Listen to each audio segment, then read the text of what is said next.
So I hope we're going to have a super day again today, just like we had yesterday. So, and I will go into the debate a little bit in a second, but just to focus a little bit on the objectives for today. So we're going to hear a few more inspiration talks under the 8 sustainability themes. So I'll just repeat those for those of you who weren't here yesterday, this morning, just to really kind of set us all on fire again as happened yesterday. And then the rest of the day really is going to be very action orientated. So we will be working on identifying the key challenges that we will be working on within the 8 sustainability themes as part of the programme. And as Leighton alluded to, between now and Copenhagen in October, but also beyond that, right? And so really very focused on, within the 8 themes, what are the key challenges, what are the key questions that we are going to be addressing, and what's the scope of those questions, yeah? And then we're going to be talking about, so what solutions, and by that we don't only mean technology, that might be innovation projects and or research or thinking or whatever we might term solutions that we think collectively can help address the challenges that we're identifying. And those 2 things together will make up the action plan that will be coming out of this afternoon and of the kick-off event yesterday and today, which is super, super important. That we actually come up with an action plan, because that will actually frame our activities for the next 6 months before we reconvene in Copenhagen on the 11th and 12th of October.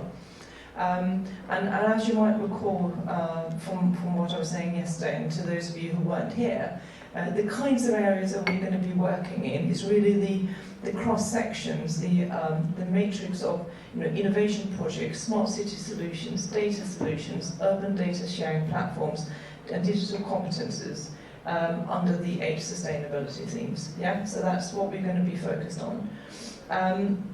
And I've just put the 8 sustainability themes up here. I don't know if you can see the red text, and I just added that because we had a little bit of a debate yesterday, didn't we, as to whether we have the terminology exactly right. And I think that's a debate that we can also have today. So, the 8 themes that we are working to are 1, sustainability, and then construction and tech, and by that we actually mean the intersection, the relationship between essentially architecture and technology. So that came up fairly strongly yesterday as well. So, by construction and tech, that's actually what we mean. Transport and mobility, which is quite an important theme. Engineering we had, but again, it is really all about the relationship between engineering and tech, so we can possibly add and tech to it. Then we had digital infrastructure and digitization, and I think a very important addition to that could very well be IoT, as we are really much more focused now on moving towards IoT. So the idea of digital infrastructure is new, and we need to think, will we still be talking about, having super high-speed broadband and so on in 3 years' time when we're still working on the program, or are we really saying that is increasingly an enabler, and actually where we're moving towards is towards IoT and artificial intelligence and those kinds of things as well. So I think it might be important to add sort of IoT to theme number 5, but we can agree that between us. But we have culture, we have public health and the whole people dimension, and we have experience, and I think there was a pretty broad agreement that those are very important themes. So we can just debate that a little bit, whether we just need to fine-tune or tweak a couple of them. But I think for those of you who were here yesterday, and to Leighton's point, we had some very, very interesting keynote speaks that really got us all thinking under each of those 8 themes, and we had a fantastic lively debate at the end of the afternoon, which I think probably reached well beyond some of what we can hope to address in this program. So we were into the social, economic implications of smart cities and what politicians should possibly do about the way that technology might be eroding jobs and those kinds of things. So super, super interesting. We have recorded all of the debate on our technology tool, which we're going to be using again today. So for those of you who weren't here yesterday, we're going to be using Sli.do again, and it's super simple. So if you're literally on your phones, go to the website, Sli.do.com, and you type in the window, as you can see, #SmarterCitiesNow. You will get into the forum that we're using today, and all the questions and comments and debate and everything we did yesterday is stored in Sli.do. We're going to be revising those today and using them as input to the round tables. So please do, you don't have to download anything, it's very simple. Just go to Sli.do.com, type in #SmarterCitiesNow, and you're in. And you can submit questions or comments anonymously, or use your name or the sustainability theme, whatever suits you. But please do use it, because it's a really important way for you to engage with what's going on during the day. So that's the programme today. So you can't read that, but hopefully you might have picked up a copy at the registration. Just a couple of minor tweaks against where we were yesterday, but that's the programme for today. So I think with that, just a couple of practical points I wanted to make, and then that is, obviously we have some sponsors and some partners, so you please do go and talk to people at the stands. We have the startup guide that we produced with Mayor of London to London for sale out there, and so on and so forth. So there's lots of people to talk to and lots of things to engage with. I think at this point that is enough for me, and with that I would like to welcome our opening keynote speaker up here. Please welcome Mr. Paul Thames, who's Programme Director from the World Architecture Fest. Good morning.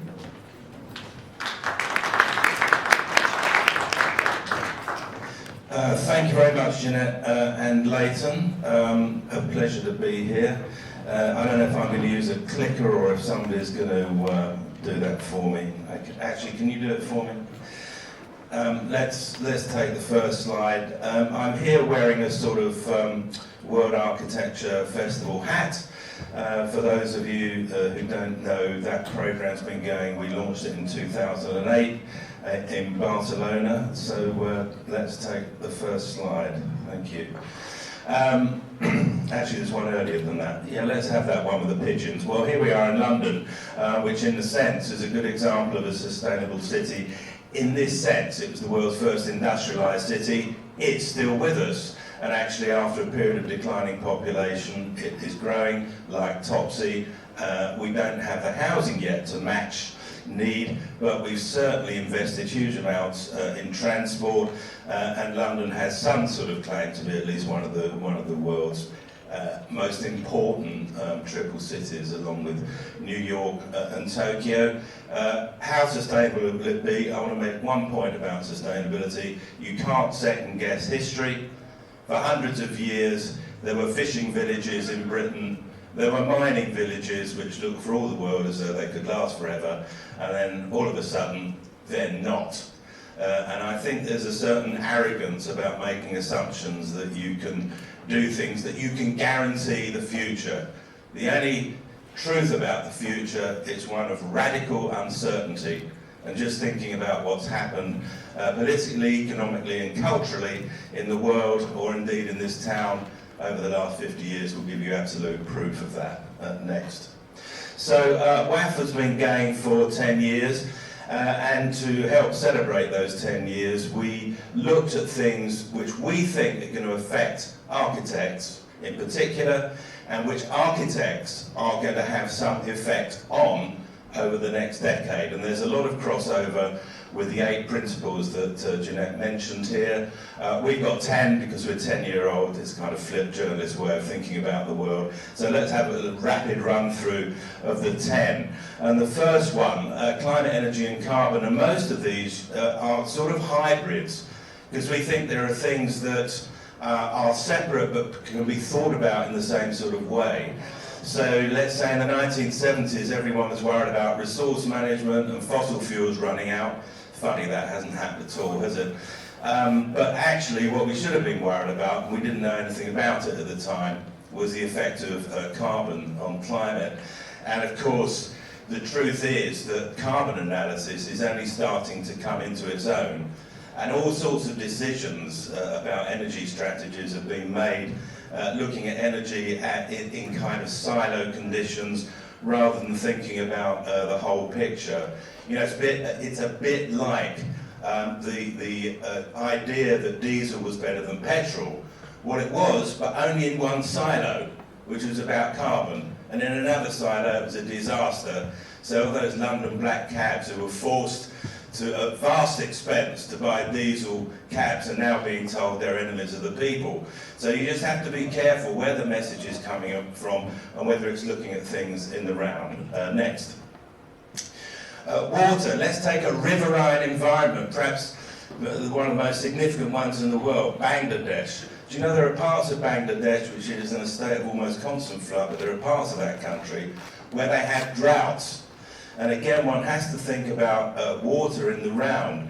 And the question is not resisting or mitigating the effects. The real question is, how can designers simultaneously protect, embrace, and exploit? And there are plenty of architects, and in this sense, I think it's an architectural proposition, who try to look at the wider possibilities of exploiting water, rather than the slightly old-fashioned engineering way of thinking about if there's a lot of water, you build a dam, and you try and keep it out. You get those maps, the old colonial engineers in India with their fair weather maps and their foul weather maps. And the fair weather maps were the ones that were based on all their engineering strategies, which was basically just to pretend it was an act of God when the foul weather came along, rather than something that could potentially be exploited or at least channeled.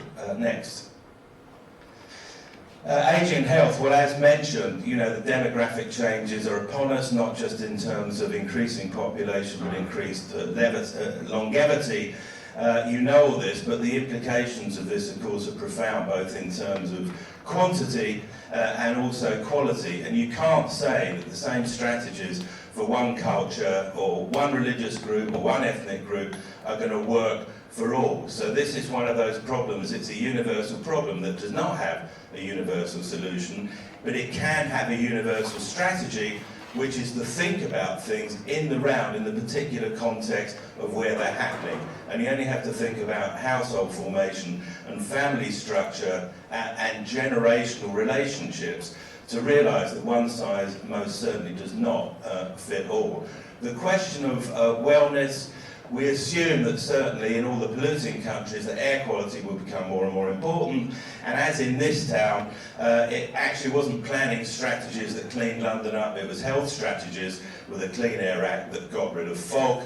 And as we say, you know, if only particulates, or indeed, if only carbon stank, then we would have dealt with this quite a long time ago. So the invisible effects of pollutants of all descriptions are really quite a difficult thing to deal with, because we can't even deal with it visually, let alone via our noses. Next. Reuse, a really big question. In the 70s, the phrase long life, lose fit, low energy was a sort of mantra to describe how we should go about creating sustainable buildings and environments. It rather ignored the carbon agenda. As I mentioned, they're not really considered very important. And I think that that there's an increasing realisation that the folly of designing buildings for short lives, by which I would mean, let's say, any commercial building where you assume the profit is taken out in between year 5 and year 10. By year 25, no one really cares if you knock it down. Is that a sustainable proposition for the future? You know, why don't commercial buildings like housing or cultural buildings, why don't they last at least a century? And it's partly an attitude of mine, and it's partly to do with the kind of financial protocols of investing institutions. If I wanted to make a prediction, I would say it would become more and more difficult to knock buildings down unless you can produce proper carbon studies to show that the embodied energy and the carbon contained within it that's being lost when you demolish, plus the carbon production required to rehouse the people who are moving out, or the businesses that are moving out, plus the carbon generated in creating the new materials and products and construction processes to create the replacement building starts to look like a folly and a nightmare. So are we going to be able to reconcile that sort of whole life analysis with the requirements of financial markets? I'm not criticising them.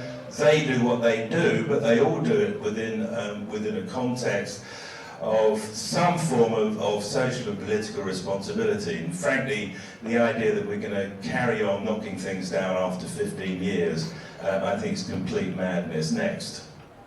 Smart city technology mentioned, again, this is a kind of hybrid thing because cities are about flows of everything. People, water, data, information of other types. And of course, what the digital revolution is allowing us to do, everything from kind of computational fluid dynamics to actually being able to record levels of communication activity, say on the night of the Oscars at the banal level. You know, those spikes in data, of course, have their corresponding spikes in these other flows, use of water, use of electricity, and so on and so forth.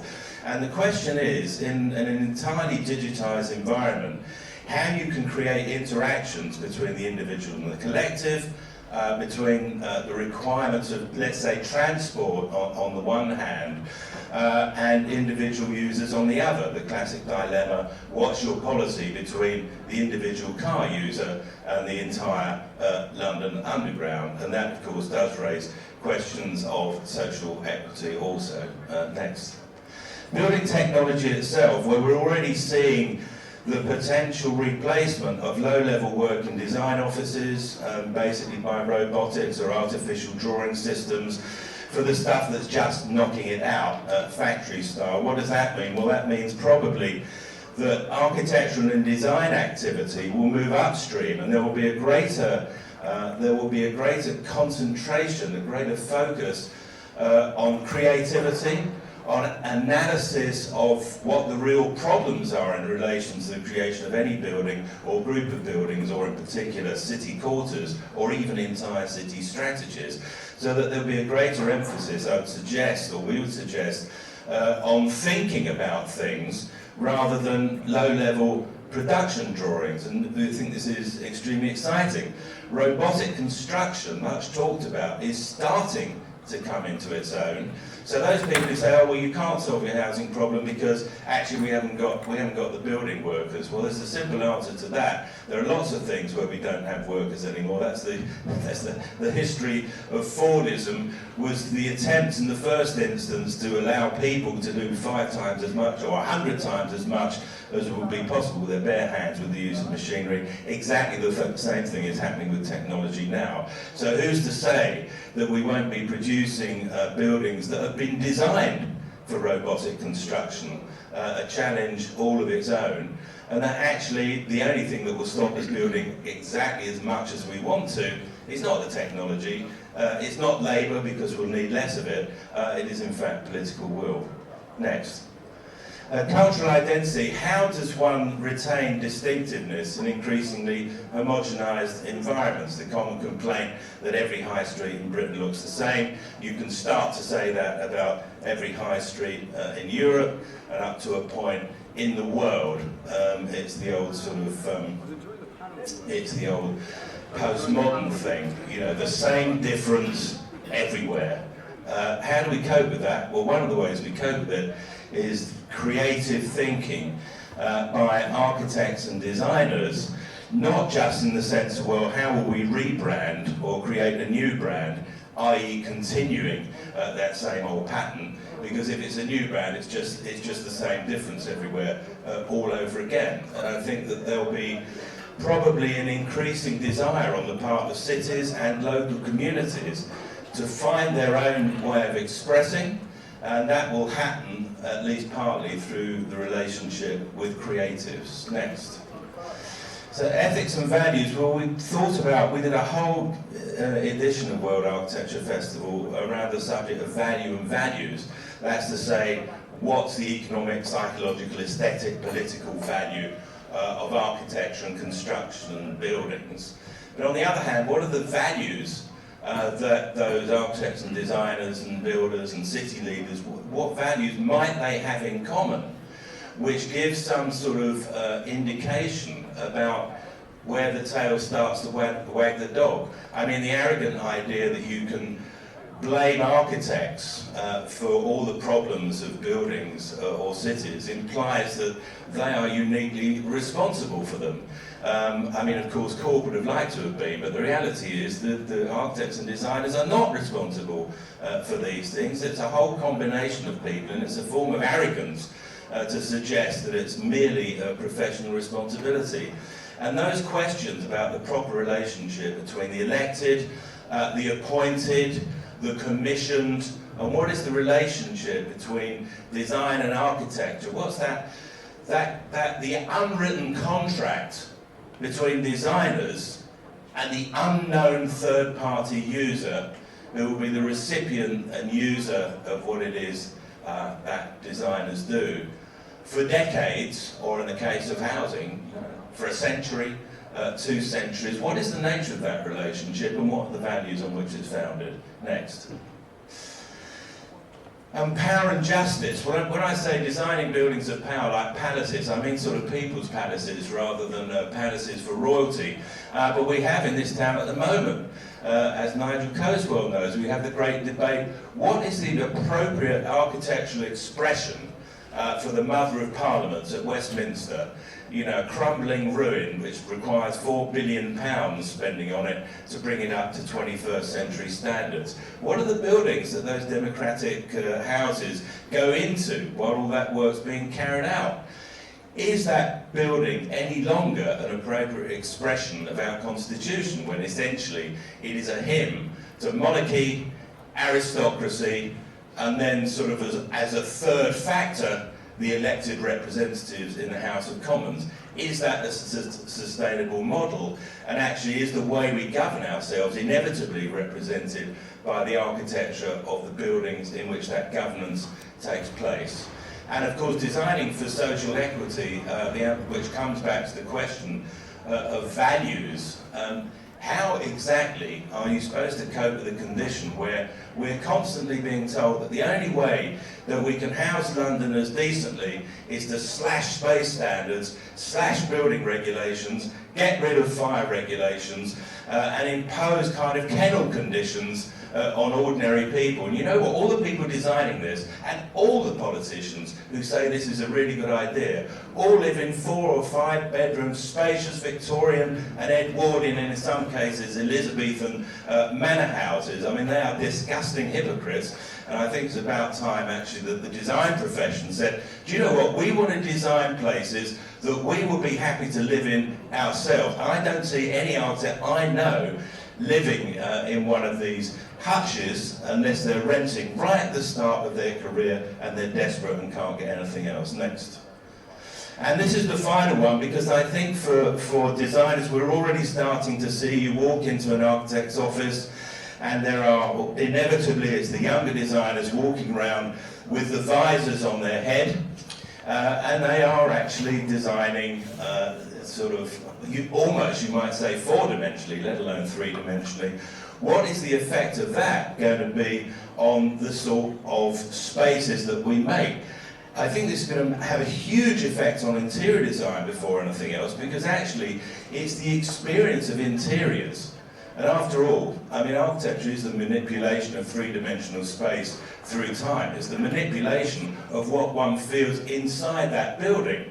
Looking at it from the outside is not a 3-dimensional experience, it's a 2-dimensional experience as far as the facades are concerned. But what happens when you can, as it were, design those interiors in real time, just blinking your eye to call up that beautiful piece of timber flooring from that you saw in some other building that you want to place in the interior you're designing? These are extraordinary changes which I think are going to have a huge effect on the relationship between designers and users, because the users themselves can put the visor on And actually, there may be, slightly embarrassingly, a far more intimate relationship between client and designer than some designers might like. The interfering client, who actually they have their own views about things. The most dangerous client in the world, the client who he or she actually thinks they are architects themselves. So I think all to play for there. Now, having got time, I've just got a few slides I wanted to show illustrating some of these points. Should we do that next? I'll do these quickly. This is all stuff that's featured at World Architecture Festival. I show this because this is talking about hybrids and new models of things. You know, it's more like the drop-in university. You know, there are no permanent rooms. The assumption is most of the students will be working their student rooms somewhere in Singapore, and they'll come here occasionally. Next. By contrast, okay, another hybrid. So this is a tertiary educational institute, but it's also a community art gallery. That dissolving of it's got to be one thing or the other. And it's not like, oh, well, it's a university, but it's got a Costa coffee on the ground floor, it's mixed use. Not at all. This is tertiary education, which local communities go to, who've got nothing to do with tertiary education, but they've got a lot to do with the art that's inside. Next. And even things like these, oh my God, you know, it's Foster working for plutocrats. You know what's interested me most about the yacht club, the Monaco? There's a sailing school in there, and part of the deal was that every Monegasque child, however rich or however poor, is taught to sail there, and in a sense that's the most important activity of this luxury institution. Next. And another hybrid here, you know, this is by the river Porus. You know, this has been used by Hittites and Phrygians and Romans and Byzantines and Ottomans. It's been used. This is a very, very sustainable proposition. People like spas, whatever you call them, and it's going like video here with a set of rather beautiful dome structures that you can just see on the right next. And here, this embracing of water. You know, this is a Turenscape. There are kind of Chinese, Arab, tiny, but engineers and architects who mainly concentrate on water. And this links three areas. This is simultaneously a kind of an ecological part. It's a flood-resistant strategy, and it's linking infrastructure. And the red and the yellow are to do with the colours of dragons, that they have a dragon festival every spring. That's a reference to that, quite a rich project. Next. And just to show that, you know, a house is not necessarily a home, I mean, it can be several homes. So this architect expanding house, an expanding family, but, you know, what about the grandparents and so on and so forth. So this was a proposition. It was a house and garden that turned into a tiny village. Next. And the spiritual under the people thing. I mean, this is, you know, technically this is an extruded concrete box with the ends knocked out to give this absolutely superb view. And of course, you know, it's heavily religious, or is it pantheistic? It could be both. Next. And by contrast, this isn't concrete, this is immaculately made Japanese timber. This is a kind of glazed column. It's a wedding chapel, and the bride and groom make their respective ways up to the top of this thing and then look down into the chapel. Question, what is the nature of relationships, formal, informal, gender, for the next 10 years? You know, do you have to have different sorts of wedding chapel, or does one size fit all? Next. And this a combination, again, it's a sort of hybrid. This is for the artist Enju, and I don't know why I put it in there. Next. I liked it. This one very definitely. So you take a series of 6-story apartment blocks, and you don't want to do another dumb Singapore Tower. So what you do is you just put them, you make them horizontal, you stack them, you angle them for daylight, and you get your pool, you get your gardens at multi-levels, and you get a big reputation from it. The Cleverola Shearer. Next. Digital technology. This project would have been impossible not very long ago, because the environment's being digitised, and then the nature of the design with the views. I mean, I suppose it's a hint of parametricism in a way, but then the digital cutting technologies that allow this beautiful curvature and gradation of the timber produces interiors that were pretty much unthinkable, at least in this material, until very recently. Next. And working below ground, Bjarke Ingels here done 2 projects at this school. One's a gymnasium and one's a sports hall. And a reminder that you can go down as well as up. Quite a good response to certain sorts of climate change. If it's getting hotter, go deeper. You know, the French managed to tunnel things very cheaply. We make a meal out of it here. Nobody knows why. It's just a cultural difference and fashion. Next. Transport, here, this is Grimshaw's in New York City, where I think something like, it's some extraordinary, it's 300,000 people a day go through this sort of intersection between lines 4 and 5 and A and C, right in the middle of downtown New York. And the problem was here, how to make a civilised space, and they've done it by looking upwards rather than down. It's a kind of flip of the Bjarke Ingels. Next.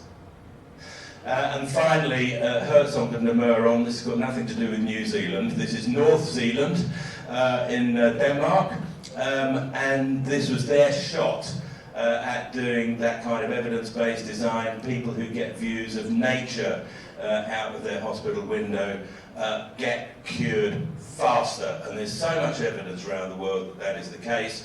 But you still have the bean counters and the treasury mentality, which is, why are we spending money on landscape? Why can't you put it in the middle of the city? Why can't it be a high-rise block? And the answer is because we're people, and we love this sort of thing, and it makes us feel good. Thank you very much. Thank you very so much for absolutely fascinating thoughts, and those of you who were here yesterday afternoon will probably reflect in the debate about the built environment and purpose, and in a world where a lot of things are moving to a virtual world, and some of those issues that you addressed. So absolutely fascinating. Thank you so much, Paul.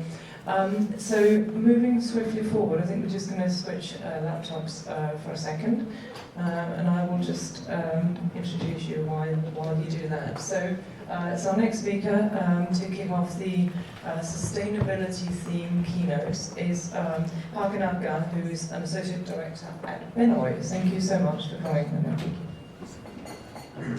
Thanks very much. So what I'll be going through today is Benoit's look at the Smart Cities agenda and what we're really proposing at the moment. So the future of smart cities, I think over the past 10 years, really that term has been overused, like the term sustainability. And we've really decided to take a kind of a new approach to it, which is not to say that we design smart cities, but really to kind of refocus on design, because that's what architects really do. We've come up with this term called data curation, which is really our kind of spin on the smart city agenda. The idea is that really the urban planner, as time goes by, becomes a data curator. A few statistics that we'll all know by now. By 2030, 60% of the world's population will be living in cities.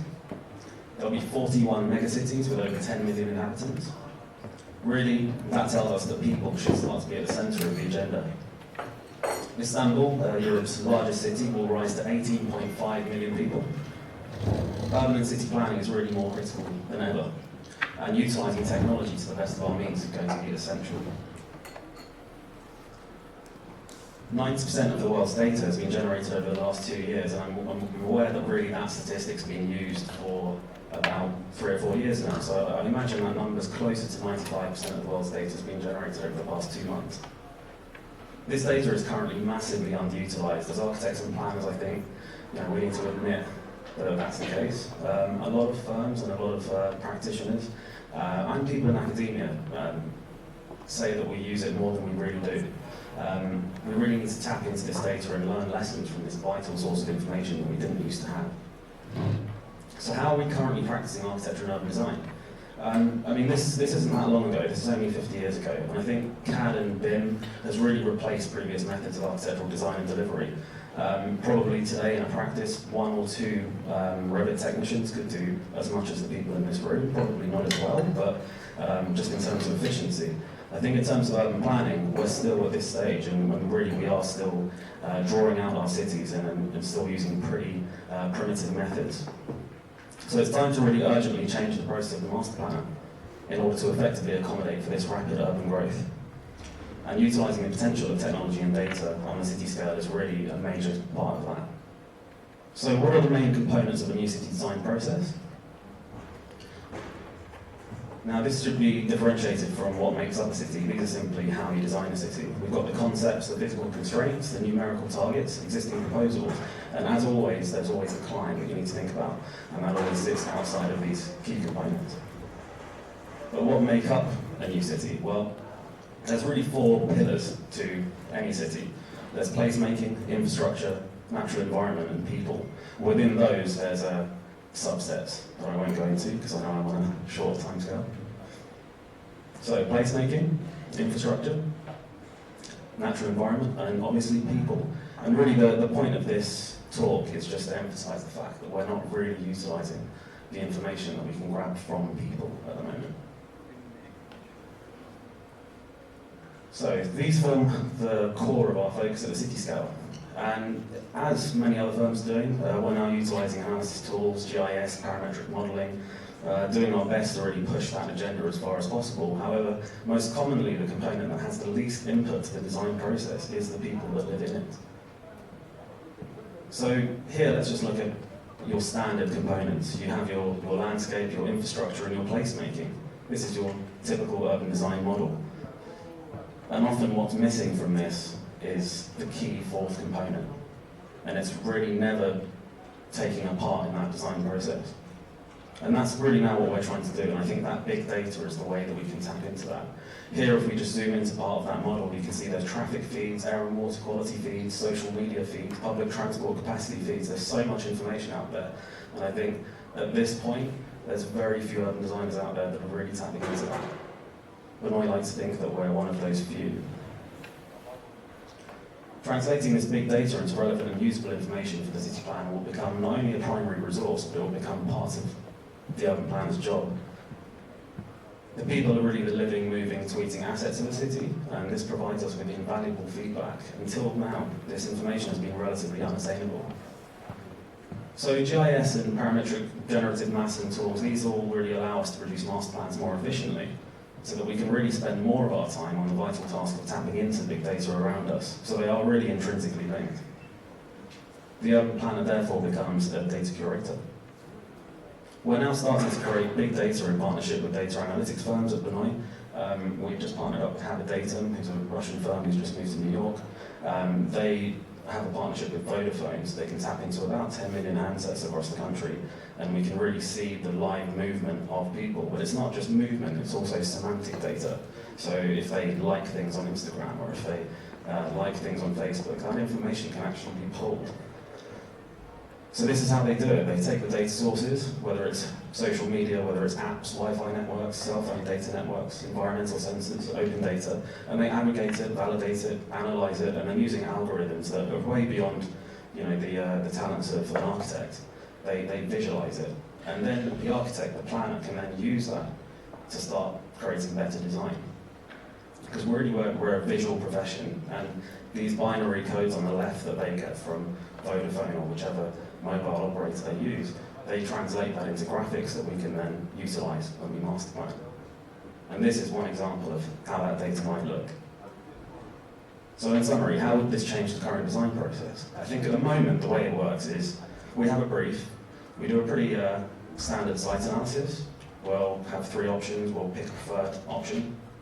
We'll then produce a static final deliverable that sits on a shelf for about 20 years, and it's usually in the form of an A4 report. And that will pretty soon become outdated. So really what we're proposing is that in the proposed design process, you'll have your brief, but then you'll produce a really in-depth and informative site analysis that's really linked to the data that comes from the site. You'll then produce multiple design options using your generative and parametric modelling. And then eventually you'll have a non-static final deliverable, which will be a live model that you'll deliver to the client, whether that's a local authority or a private investor. And finally, that would essentially create better cities and more responsive cities. At the moment, we're doing this on the Heathrow expansion. We're giving support to Grimshaw to come up with a commercial master plan for the overall campus.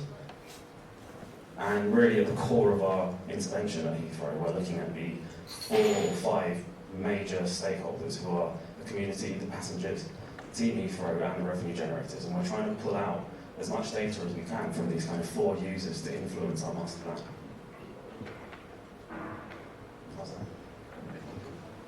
That was absolutely super. Thank you so much. Fascinating stuff. And I think just a couple of points, so again, reflecting on our debate yesterday. So one about the importance of putting people at the centre of all of this. I think that was a really well-made point. And absolutely, we had a whole session yesterday on people and communities and how, that all-important dimension is often forgotten for the sake of pushing technology in front of things, right? So we are absolutely determined that we will address that point. It's all about people. Smart cities are only as smart as they are for the people who live in them, right? So that's very important. I think your other point about data, absolutely. So we had a really interesting conversation yesterday about, what are the models around data in a world where everything is free? Yes, there's a ton of data out there. So how do we bring some models, into play that can actually make this viable and sustainable for everybody to use? So that's definitely a conversation that we're going to be having as well. And just before I hand over, I just want to make a really quick point so that Leighton just relayed to me, and that is that Leighton is receiving messages from companies around the world that are watching us because we are being streamed live. So if you think that it's just the people in the room, I think I mentioned it yesterday, that who are participating, that is not the case. There are a number of people around the world who are watching everything that's going on yesterday and today live. So you can see the cameras and so on, and I think that's we're absolutely chuffed for that. So thank you for sharing that message, Leighton. And just one final point. And that is, don't forget to tweet, hashtag Smarter Cities Now. Again, there's lots of people out there who are participating virtually, even if not right here, right now. With that, I'll be handing over to Carl Smith. So we heard from Carl yesterday, wearing his Ravensbourne hat. Today, I think we're just putting a different hat on, in that Carl is also director for the Learning Research Technology Centre. So over to you, Carl. Look forward to it. Thank you very much. Okay, so I'm going to talk about construction and technology. So in the Research Centre, we're very interested in human-centric technologies, and it's interesting following from the previous speaker, where we're missing people in architectural design. So we're really interested in the implications of emerging technologies for human perception in the built environment. I'm really interested in this idea of context engineering as opposed to content engineering, which is an experienced design practice that attempts to break the perceptual conventions that limit both our creativity and our cognition. And I would argue that the augmentation of your perception of space is actually architecture. Cedric Price says, technology is the answer, but what is the question? So I've done a lot of 3D modelling over the years. I spent 7 years reconstructing ancient buildings around the world. This is actually Fountains Abbey in Yorkshire. And one of the things that happens when you do a lot of 3D modelling is you get strange skills. I became very interested in the byproducts of doing a lot of 3D modelling. One of them was this idea of memory palaces. Memory palaces, I don't know how many of you know about them, but the idea that Greek orators never wrote anything down. They had these memory palaces that would actually, which was virtual architecture, they would actually attach their speech to different parts of the structure, and then they would just need to remember the structure to reconstruct a 7-hour speech. So Malevich talks about this idea that if we look at mixed reality, you've got 2 different architectural styles. You've got the Gothic style and the choir. And not many people know what the Gothic style looks like in 2D. So this project was very much interested in actually using technology to do spatial divergencies. So we're able to go from the architectural style back into this sort of 2D profiling. And nobody's really looking at how do you do these spatial manipulations. So this is very interesting because we were able to turn and get students to actually look at the architectural style using technology in a very fundamentally new way, in ways that even the original authors couldn't. And I followed on with another project called Consens, which was looking at urban design. And again, we're using technology to actually hack into these structures and see how the organisation and structure of these spaces related specifically to educational discourse. I don't know how many of you know this, but a lot of Victorian Edwardian schools were designed like prisons. They had a panopticon of control. And this changed through time, where actually the design of the buildings really affected the pedagogy and what could be taught in those structures. So this was the breaking down into the playground, open access. So what effect did this space have on creativity in those structures? Moving on to more recent projects, the Crean project, which I mentioned yesterday, was looking at all the different ways that architecture and technology combine. And what we're really interested in this project work was this idea that obviously architects use technology to find new ways to represent, express, generate and construct buildings through this digital information. So technology is allowing not just that, but also a rapid increase in both the way we perform calculations and the way we perform design and all these other areas. So with the Crean project, we actually created a taxonomy of both the types of architects that exist and also the types of software and hardware that they use. But all of this is actually RIP, so you're very welcome to have a look at it. So there's types of architects, types of software that they're using. And I'm really interested, again, going back to people, what is the difference between a smart city and a smart citizen? If we're delivering information to people, whose attitudes then change and then their behaviour changes, that's the sort of the rough definition of our smart city. But smart citizens is this idea of behaviour changing, and then that's fundamental, and attitudes change as a result. And as we're seeing from this quote from the AA, as the physical world itself becomes the interface and every object is networked as a clickable file, there is scope for focusing on designing for the human condition instead of designing an object and placing it outside the human context. So that's really the focus of this little talk. So we're looking at smart technology that can change local behaviour and then be scaled up globally. And we've got a lot of these sorts of interventions. This was the biggest open data project in Japan. MIT created this so that people could actually measure the effect of radiation on their architectural states. And lots of these smart citizen kits. This Hans Mondeman's shared space traffic system, again, really puts power back with the people. And I think what we're looking at with a lot of smart cities is a dumbing down. And we see that a lot with the way we use technology, that it just takes away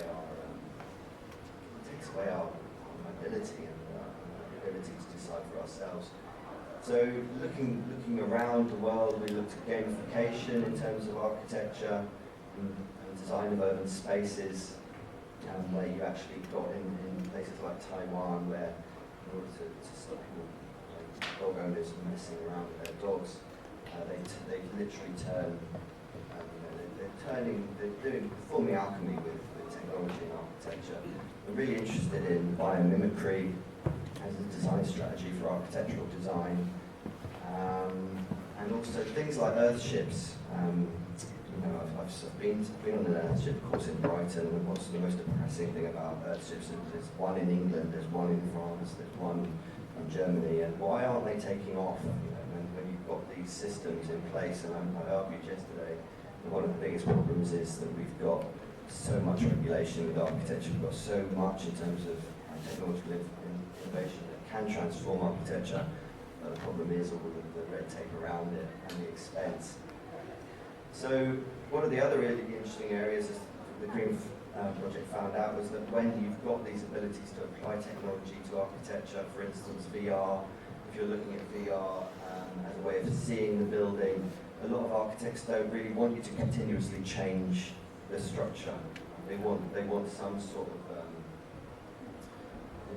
this artist vision that they want to bring to you. And if you're constantly changing the design because you've got VR to do that, that causes issues as much as anything else. So there's loads of different ways that the human system can actually now change. That's what I was arguing yesterday. What happens when we perceive reality changes so much? So for instance, this is 360 vision. What does that do to architectural design if we start to adopt new ways of perceiving? We can create empathy engines onto architecture. We can actually see what it's like for a disabled person to try and navigate themselves around a city. We can actually enter, like I mentioned with VR, we can actually enter with body sensors and things like the Oculus, enter into architectural structures and actually really start to understand how those spaces are going to be playing out. And this sort of, much more sensory input, which is from MIT, which is a device that enables you to actually control your own body temperature. So things like air conditioning could disappear in architectural design. And this sort of thing, where it's just a bit of a joke, but it's, the way that we perceive ourselves inside architectural space is the same height parties where you all become the same height as you enter the building. And we're really seeing this hybrid merging, where you start to see these motifs from the digital space leaking into the real world. Or this, where you're seeing architectural design inspired by real-world events. And I'm really interested in computer vision and how computer vision will transform not only our experience of design and architecture, but also the way we actually put these things together. So Google Tango is a device that enables you to actually create 3D models of everything you're seeing.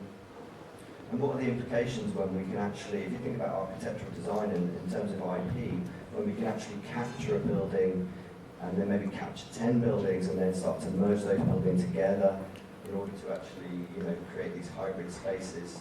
This whole thing, when we're starting to not take pictures anymore, but take 3D models of everything we see, what are the implications? And this is just a little short video to summarize.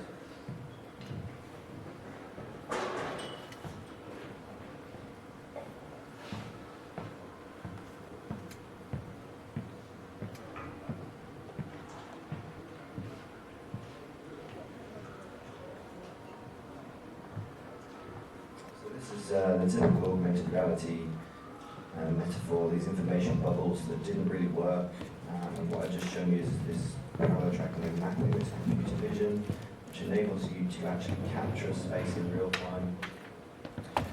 This is parallel tracking and mapping, which is literally just using that computer vision technology to capture the space. And once you've captured that space, you can start to manipulate it in real time. What does it mean for urban design when we can start to actually go out into spaces, start to manipulate them?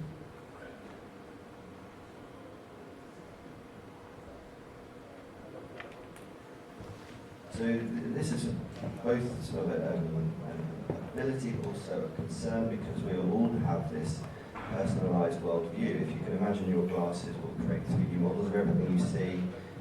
Then you can change the colour of your buildings, you can change the way they appear to you. So, this idea of an architect actually designing a building will transform, because we will be able to transform into things infinitely, at least visually. And I think this has happened throughout the history of art and through the history of architecture, where you've got this emphasis of a gap between the viewer and the scene represented. And this is quadratura, where you actually try to dissolve that, much like VR, where you're actually inside the space. And Escher's doing the same stuff. And I'm really interested in this idea of macroscopic visualization. How do we start to actually see both in the local view and the overview at the same time? Another little clip.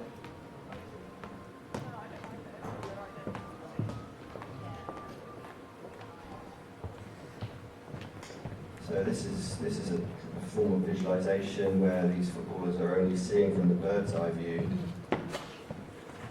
So they don't have the macroscopic view. They do say the best footballers play from the stands, but these footballers are really limiting their perspective. So what does it mean when we start to adopt entirely new visual systems? And what about this, when we can start to navigate ourselves around, not just using GPS, but starting to use this north sense, which enables you to centre where north is. And another quote, city form could become infinitely complex, intricate and labyrinthine because I always know where I am. Cities used to be organised based on human modes of perception and scaled according to the measurements of the body. Now cities are designed to be inhabited by the algorithms and technologies that have been tasked with reading and managing them. So again, quite a dystopian view, but I think it's absolutely true.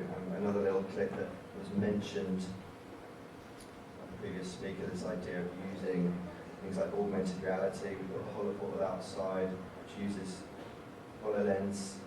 It's a HoloLens visualization tool, which enables you to transform the way you're designing.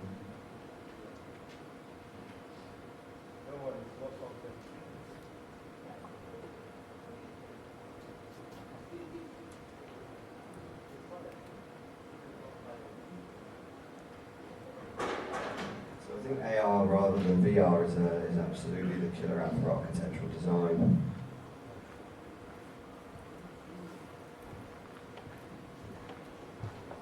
Once the headsets start to come down in price, you really see this impacting in the industry. Just a few other areas. So we've got computational design, where we can actually do neuro design. This is actually one of the partners from the Cream project, who's already well ahead in this field. So using the brain itself to create designs, using brain interfaces to control robots that create buildings. We've obviously got the whole 3D printing revolution that actually, when I showed this a couple of years ago, was still in prototype, but now we've got obviously a whole different scenario.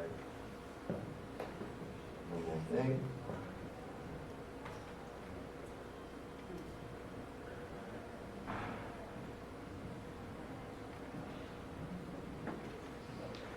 So just a few more areas that we evaluated in terms of key themes from the Cream project.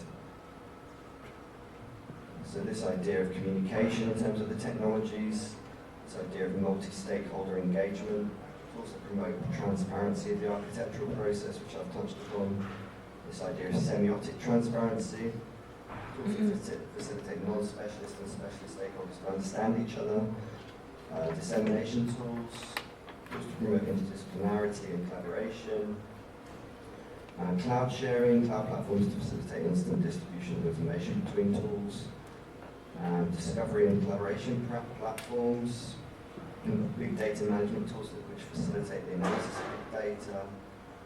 So these are all the kinds of things that all of our big stakeholders, all the big architectural firms across Europe, were saying were absolutely crucial in terms of technological interventions for architectural design. So things like laser guidance to project models, lasers to facilitate the construction process, micro and macro 3D printing, prefabrication technologies for building efficiency. So we'll talk about these during the roundtable session, but again, we've got tons and tons of technologies, but how do we actually really get them into practice, considering all the red tape around architecture? Well, thank you very much.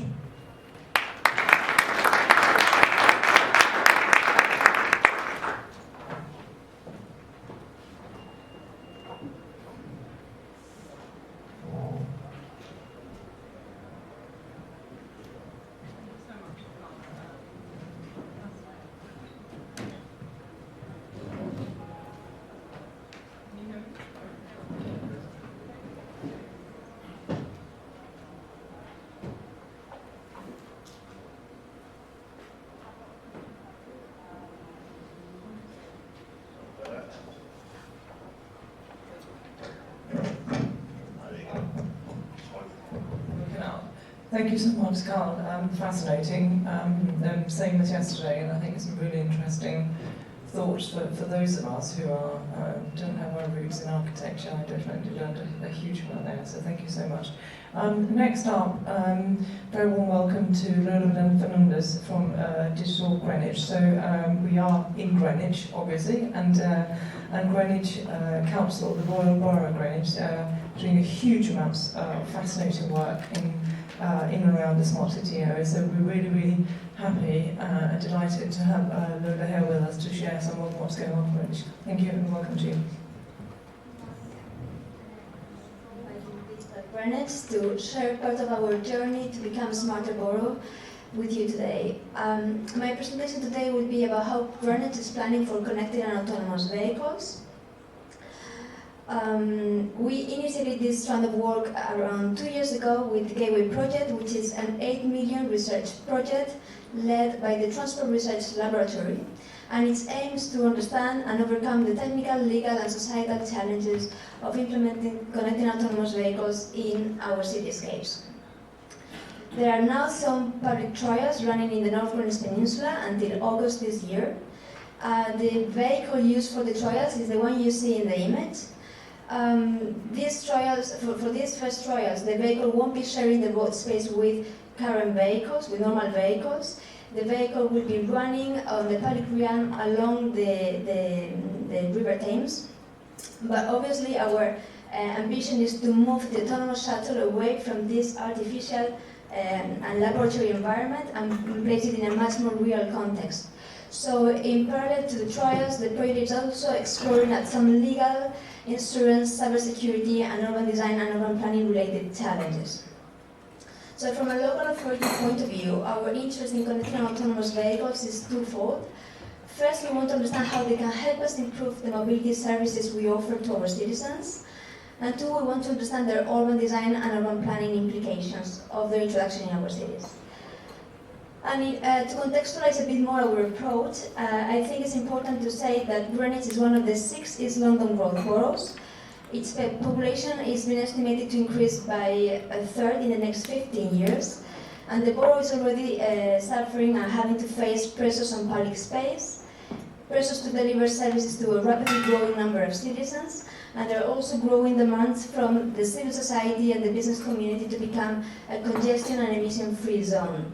So with this context, we are very clear that business as usual is no longer an option, and we have decided to embrace a much more holistic approach that looks at the interdependencies between the design of the vehicle, the design of the mobility service, and the design of the built environment. And some of these interdependencies are evidenced by the evolution of cities' urban morphology and the most utilized transport systems. In the pre-industrial city, most travel was on foot, so people live close to where they work, and this resulted in compact human-scale settlements. Industrialization fostered large-scale urbanization, and this urban expansion was initially driven by the introduction of buses, trams, and regional railway systems, which allowed faster travel and access to a wider geographical area.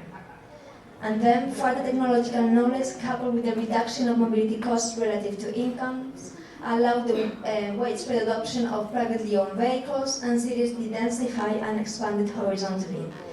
So throughout this journey, we've been substituting access by proximity with access by movement, and cities have moved from being dense and compact cities to sprawling cities.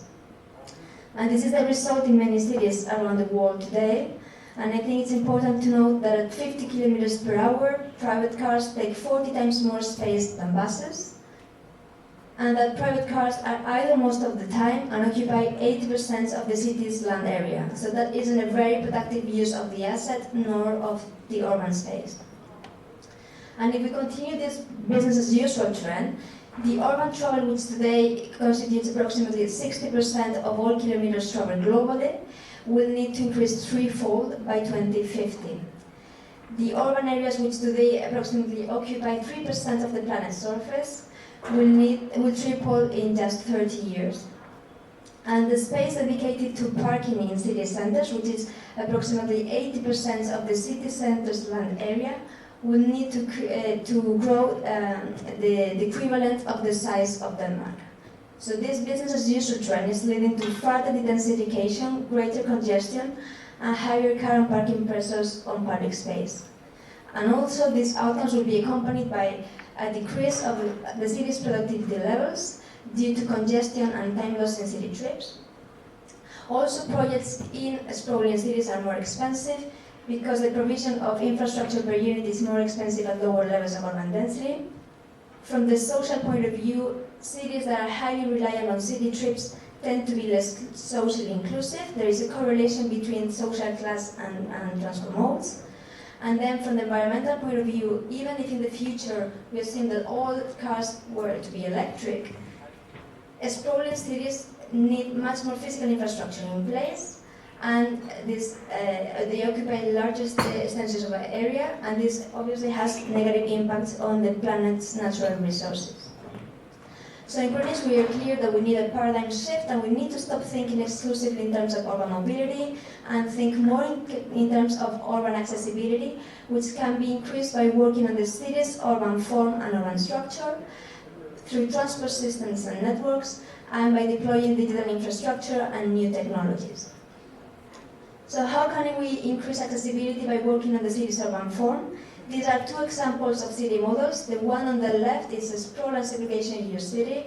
In this city, uses are segregated spatially, so there is an area in the city where we work, another one where we live, a different one where we socialize or we do our shopping. And then if we map local workers and local residents, the blue and the red lines in the graph, there is no correlation. So citizens in these type of cities are forced to travel to meet the daily needs. And as a result, the transport network is rather inefficient and expansive. More expansive. On the contrary, if we adopt a compact and mixed-use city, in this type of cities, the uses overlap spatially. So it's about designing neighborhoods where we can work, we can live, we can socialize, we can do our shopping, where we can meet our needs locally. And by distributing uses in that manner, in this fashion, we are already preventing the need for city trips, and the result is that the transport network is much more efficient and much more compact. So this compact and mixed-use city is a public shared transport-oriented city, while the sprawl and segregation-use city is a private car-oriented city, which constantly needs more space and leads to further sprawl. So in Greenwich, we are very clear that we need to move away from a chaotic and unsustainable urban form to a much more sustainable and functioning structured city, and that is the polycentric city, which takes the principles of the compact and mixed-use city and replicates them across the territory. So the polycentric city has different city centers or urban centers with different degrees of self-sufficiency depending on its densities, intensity of uses, and density of flows. And so it's basically organized with pyramids of intensification around main transport hubs. So in the image, transport hubs are the black dots, and around these transport hubs we can accommodate larger densities, and the blue is darker. And as we move away from the transport hub, the densities and intensity of uses decrease, and these are the lighter blue areas. And if we approach the design of cities in such a structured manner, we can also design and plan for much more efficient transport networks. So in a given polycentric city with different degrees, with different centers and different degrees of self-sufficiency, we will have the central city district, a second tier of city centers, a third tier of city centers, neighborhoods, and local areas. So the central city district will be this center accommodating larger densities, intensity of uses, and density of flows. So the one higher up in the hierarchy. And as we move down, these densities and intensity of uses diminish. And we see that each of these type of centers have been allocated a transport offer. So the central city district, which in London could be the equivalent to King's Cross, is served by an intercity train station, a metropolitan train station, underground station, bus station, and it also needs to be designed to accommodate safe walking and cycling. And as we move down in the hierarchy, we see that the transport offer for those smaller centers decrease. So in Greenwich, we don't see connected and autonomous vehicles competing with the public transport offer we have today, because we don't think that connected and autonomous vehicles can beat the London Underground in efficiency. But we see them as having a key role in increasing accessibility in those areas of the borough that today are less well served by public transport. We want them to help us provide our citizens with seamless mobility services to avoid citizens taking their private car and contributing to congestion and pollution. So another way, as I said, to increasing accessibility is harnessing the potential of new technologies and digital infrastructure. And with the growing number of connected devices around the world, the opportunities for vehicles to harness the benefit of this newly available data is growing exponentially. So the use of vehicle-to-infrastructure and vehicle-to-vehicle technologies allow connected and autonomous vehicles to receive data coming from a wide variety of sources, to process the relevant data, and based on this, make informed decisions that in turn will generate new data that will be then shared again with the network of connected devices. So connected and autonomous vehicles have some sensors that allow them to gather information from their immediate surroundings, like whether there are more cars, pedestrians, potholes. They also have a comms component that allows them to gather information from beyond their immediate surroundings, so they may be able to know which areas of the city are congested, where there has been a car accident, whether there is a city event happening somewhere in the city and the mobility demand is likely to increase, so they can direct themselves to this area. They can receive data from other vehicles, as the vehicle-to-vehicle technology, and from infrastructure like sensors in lampposts, and as the vehicle-to-infrastructure technology. And with all these loops of information, in real time, connected autonomous vehicles are able to be much more predictive and responsive in urban complex environments, and to reduce the number of road accidents, to reduce congestion levels, and to increase seamless mobility. But in order to fully harness their potential, we think that they need to be accompanied by new business models and new mobility services. And in Greenwich, we are looking to reduce private vehicular mobility and travel intensity in the borough by embracing mobility as a service that is going away from asset ownership to usership, that is service provision and utilization. And by doing this, we think we can make a much more productive use of the assets, of the vehicles, because if we were all to share a fleet of connected autonomous vehicles, the vehicles needed to meet our mobility needs, and it would be less than if each of us were to own a car. And for this fewer number of vehicles to meet our mobility demand, they will need to be constantly moving.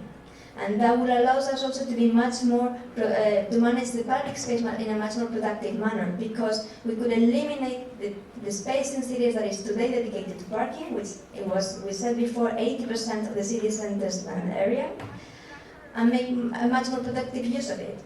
And also with real-time information flowing constantly, we can not only match supply and demand much more efficiently, but in real time, but also predict it. And this favors the development of flexible and real-time land use strategies. So when the mobility demand decreases, the road space can be dedicated to other uses, and when the mobility demand picks up again, then that space can be again dedicated to vehicle circulation. And this is my last slide, and I just want to highlight the importance of adopting a holistic approach. In Greenwich, we think we cannot solve the mobility and the transport challenges we have by only focusing on the design of the vehicle, or the design of the service, or the mobility service, or the design of the built environment. We need to look at them holistically, because what we'll realize is that in cities we have different areas with different urban morphologies, and therefore they will have different mobility demands, and they need to be probably solved by different types of vehicles. And we are doing that by always having citizens at the center. It's a very citizen-centric approach. And that's all from me. Thank you very much. Fascinating, Lola, and I'm really chuffed now because I live in Greenwich, so I can't wait to see all this stuff, so that's fantastic. Next up is Phil Whitner, Associate Director from HHMM. Thank you for joining us, and we look forward to hearing what you have to say. Thank you. Thanks. Hello everyone. You've got some slides somewhere, I think. While they arrive, I think it's really very interesting to see Lola's talk and several of the others that we've already seen this morning that provide a kind of top-down view or version of London as a potentially kind of idealistic city. What I can offer as an architect building buildings is very much, I think, a bottom-up view of London, because our engagement at any one time is limited to a site or perhaps 2 or 3 sites.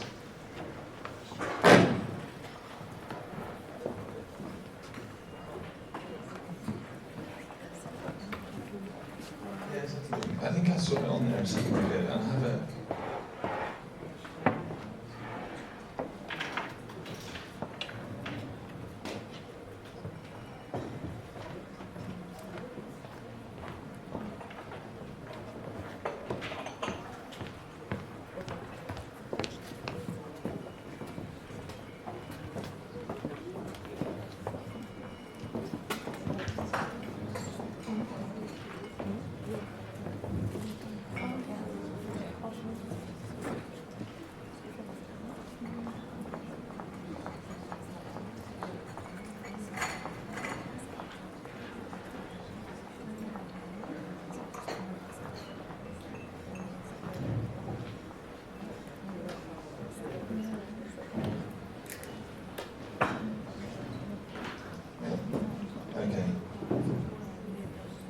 thanks very much for bearing with us there.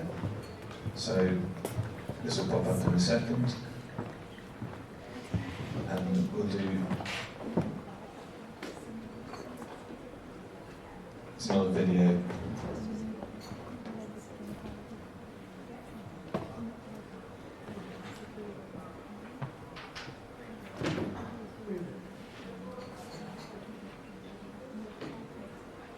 All right. Thank you. We'll just do a very quick run through of this slideshow. Thank you.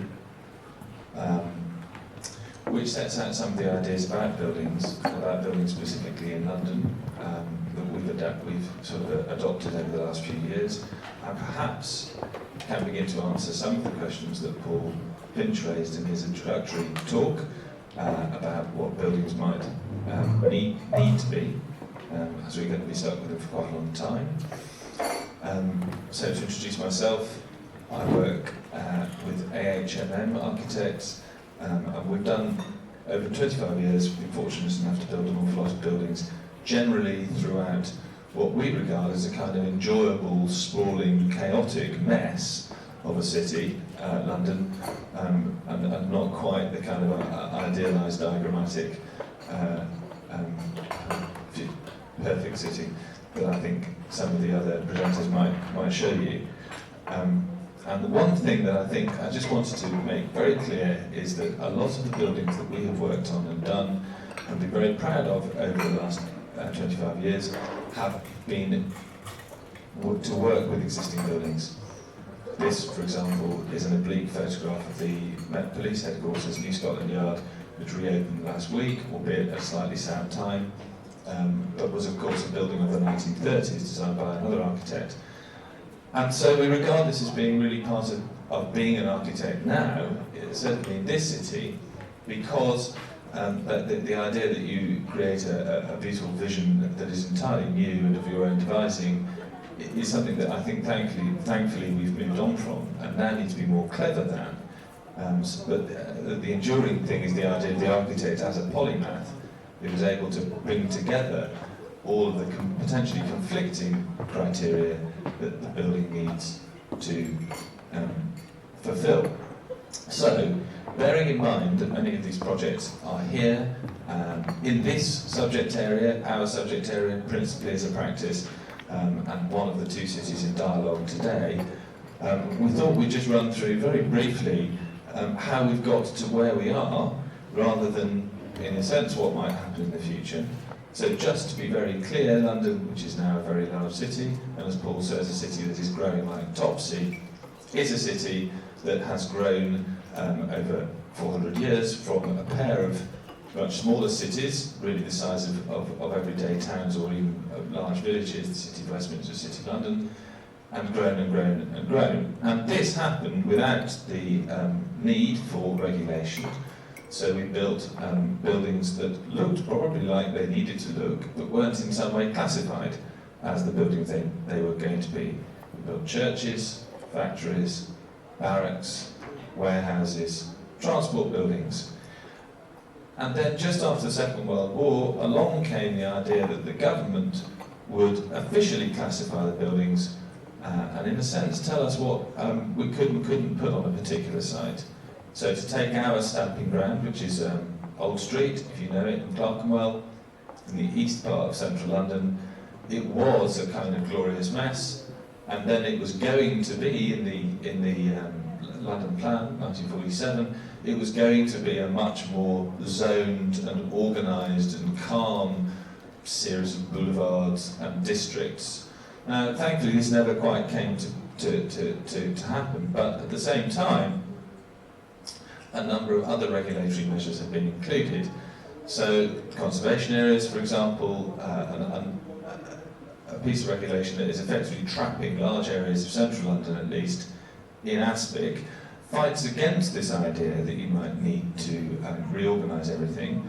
And we find ourselves in that kind of curious London compromise position, which I think is so very rich, that we all enjoy, where ultimately buildings are not going to be reorganised, but they do have to be regulated. And we find ourselves as architects taking the buildings of the past that have enduring quality, and turning them into buildings at least of the present, if not buildings of the future. So, for example, the barracks off the King's Road, built for the Duke of York's regiment, is now an art gallery. There are many other kinds of buildings that we work on that do this all the time. And what we're all striving to achieve, of course, is a centre of a city, rather, a metropolis, where more and more people live and work and do all of the other things that they do on a daily basis.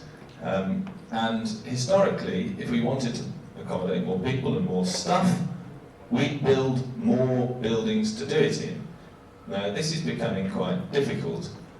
There are lots of areas of London where lots of new buildings are, frankly, never going to happen. And therefore, the American model, if you like, irrespective of how you move around the city, which is to go up, is, largely speaking, quite tricky. This is an overlay of Manhattan, one of the 5 boroughs, and clearly the one in New York where a great deal of the action happens, overlaid onto a map of London at scale, the same scale, and suddenly you begin to realise that, in a sense, we should have the ability to do an awful lot of things here, but somehow we are self-regulating our way out of it. Because, of course, so much of that London area looks kind of like this. Bill Brandt photograph of the sun rising over the suburbs in the late 1930s is actually an unchanged view almost over 80 years later. So our view is that buildings must work more effectively, harder if you like. Individual sites must themselves accommodate a wider range of uses. Those uses may change, will change over time. They may even change radically over the short term. And one of those changes that we've seen very much in the news in the last, say, 5 years is the ability to take an office building, generally built quite generously, and turn it into a series of homes, which fits a current political agenda perhaps, but isn't in the long term necessarily that sustainable. What's certainly not sustainable is that we can't build homes that in the end can be turned very easily into offices. So we're talking about a new kind of hybrid building here, one that either changes, as this old student project does, over the course of the day, from offices into housing, into a nightclub and back again, through the use of effectively smart technology, or perhaps we need to look at this, as many others are, from the top down, through regulation. So, although perhaps to disagree with Paul Finch, who's suggested that the space standards and building regulations are inherently good things and here to stay, we regard certain aspects of the Town and Country Planning Act as being inherently self-limiting, at least for this city, and perhaps should be abandoned. We should not worry too much about how buildings are used, and it is in a sense the glorification of a swing building or a universal use building that we might promote. So, to bring this back to what we're doing now, and buildings that we're finishing now, and how we think we can affect this as architects. The idea of long life loose fit may have been around since the 1970s. In a sense, I think what we're promoting is long life tight fit, which is to say, you build buildings, or you reuse and extend buildings that you are pretty certain are going to be around for a very long time, and you build them very simply. But at the same time, you fully expect the uses that are generated on day 1, that change on year 5, that change completely in year 7, to have quite specific needs and to be accommodatable within that overall framework. So there are 2 parallel models. This is a 2001 original movie poster, The Bone and the Spaceship.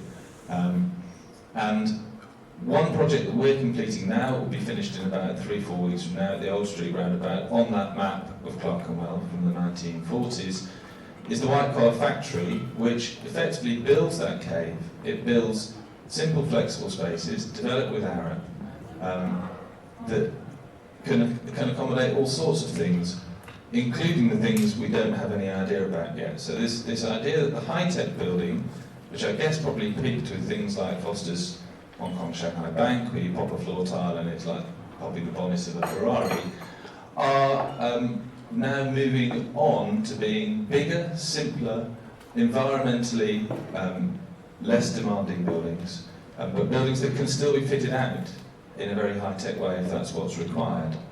And so to wrap up, the building, which is in its first incarnation an office building, but with a new urban courtyard and housing, is now nearly complete on the Old Street roundabout. It has very generous spaces within it, naturally lit, naturally ventilated, concrete core cooling that cools the structure with geothermal piles, and we built a prototype to ensure that it all worked. Our clients on this, Dove and London, are willing to invest not only in the thinking but in the proving of the thinking. So this they spent £2 million on to make sure it worked. And in the end, it's a building not just about work but about life.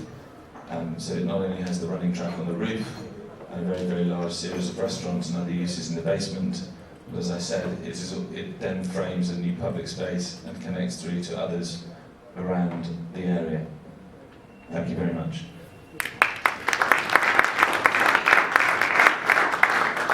Thank you so much, Philip.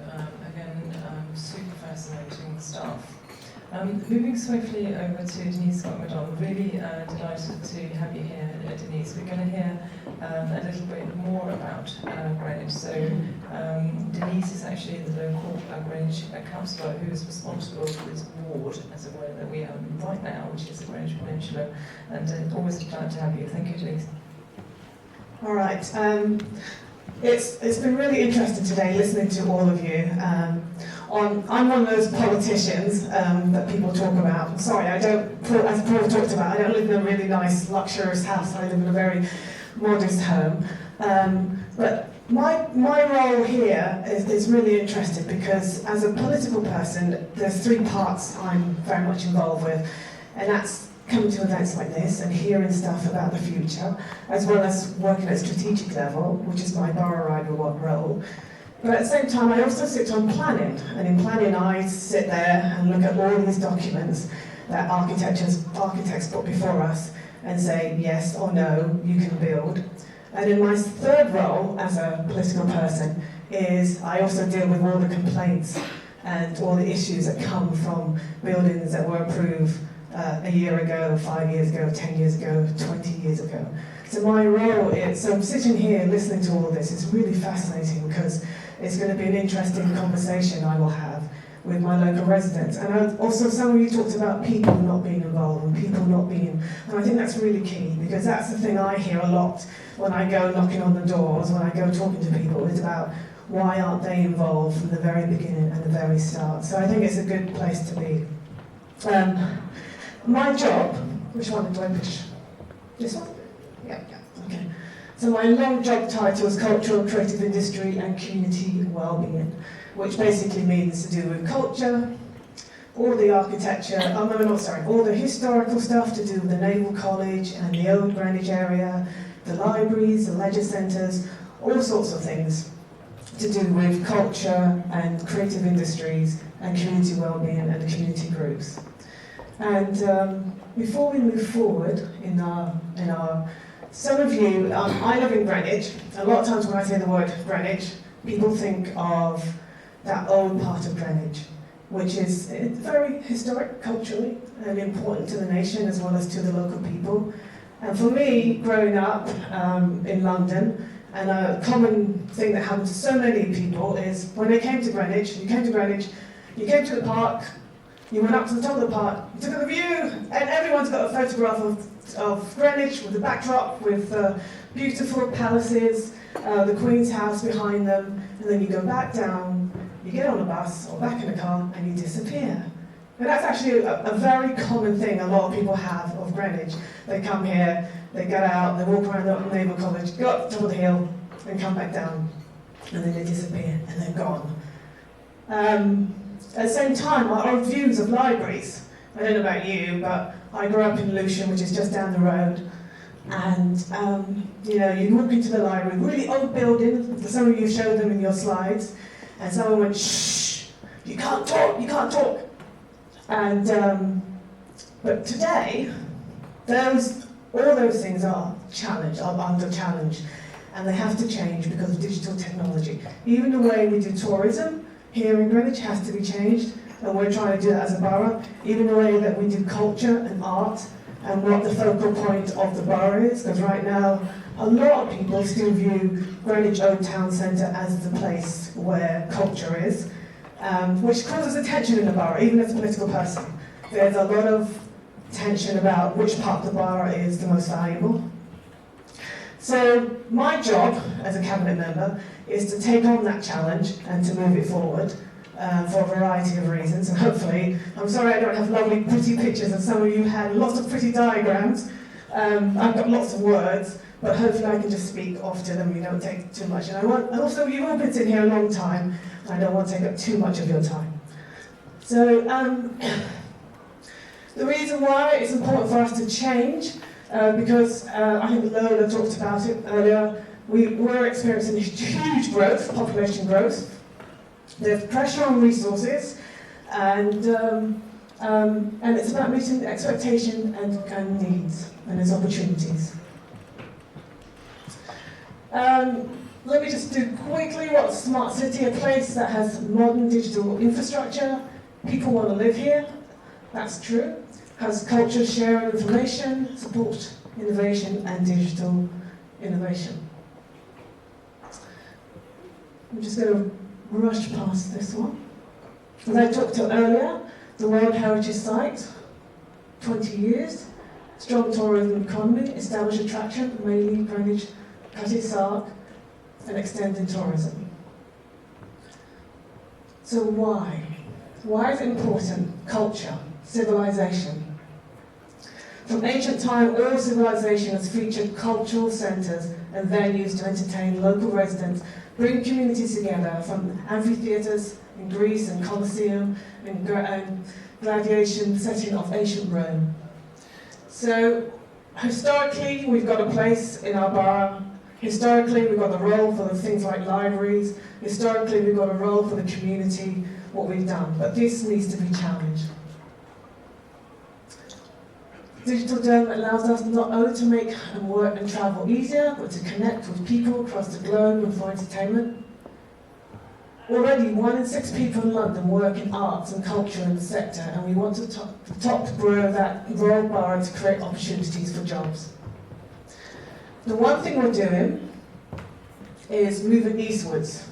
And I don't know about you, but there's a strong pressure to move eastward as a borough, and also in London.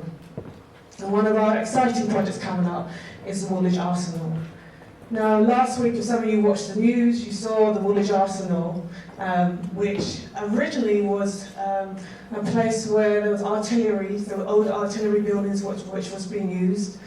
And now we are investing in a project that will be equal to the South Bank in terms of creative space and rehearsal space, which is a slight difference from what's going on in the Old Town Centre. This is further eastward, and it's taken an opportunity to transform a neighbourhood which in many ways has been neglected. And our hope in that transformation of that community is that it will provide not only just 400 jobs, but we will use technology to advance it and make it much more appropriate for today. And also we want to use it for an area that there's a saying about the velvet seat crowd.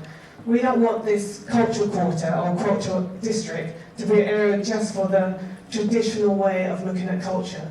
We have different types of groups that will integrate more with the local people, that will also, not only that, bring people here, bring people to Woolwich. We also got Crosswell coming to that location too. So it's a huge opportunity for us to think outside the box about culture.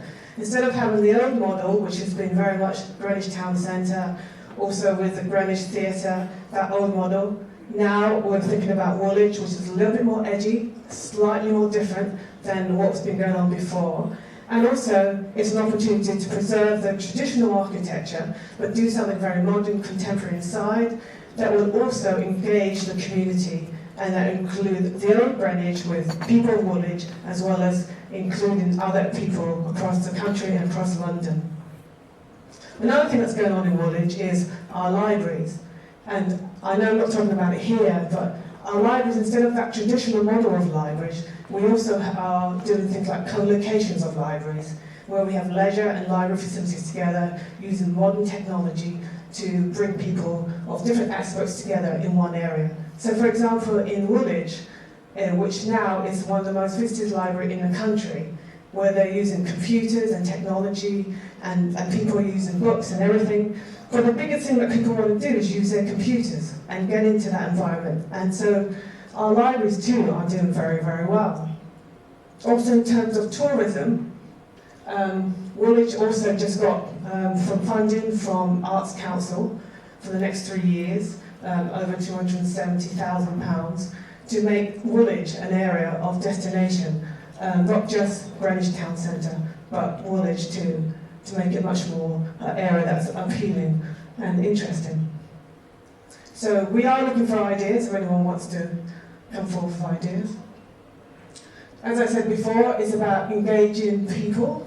We're working to use digital systems to create virtual communities, and we're using that in our libraries, we're using that with the Woolwich Arsenal project, and we're hoping to do that also working with our local community groups, combining digital works and traditional stagecraft, and also digital technology. So we welcome your ideas. As I said, we welcome your ideas. As I said, moving forward, we want to do something different with our culture. We don't just want it to be just about the town centre. We also want it to be about facing forward, as we've got Crosswell going into the eastern parts of the borough, as we have a number of key organisations and key arts groups interested in investing in the eastern area of the borough, like Woolwich. And also, we want to do it differently, because the old Greenwich, which I'm very proud of, is not the only story about Greenwich. There's another part of Greenwich which I think can do something very new and transformative. It's also a part of the borough which in many years have been neglected, so this is a great opportunity to do something different. Thank you. Thank you so much, Andy. It's fascinating. Like I said, I live in Greenwich like you, and I love it. Fantastic. That was fantastic. I wonder, so you're about to come on stage, but I just wonder, would you like to take a sort of 10-minute comfort break? So we're running a little bit behind, but there's a bit of traffic going on. I think people might need to just have a comfort break and maybe help. So should we do just a 10-minute coffee comfort break now, and then we'll come back in and then we'll back to what we're doing. Is that okay? Yeah? Very good. Okay. See you shortly.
Manuel is doing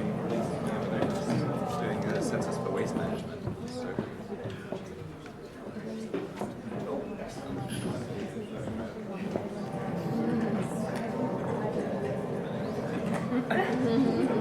I love the way she talks.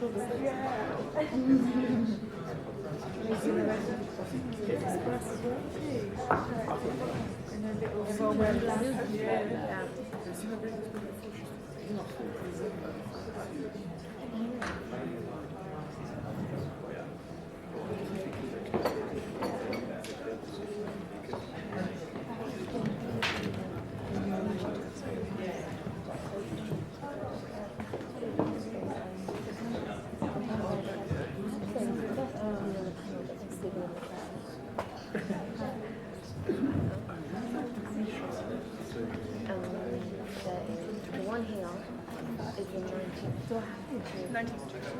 It's the 19th of June, then 4 days after that.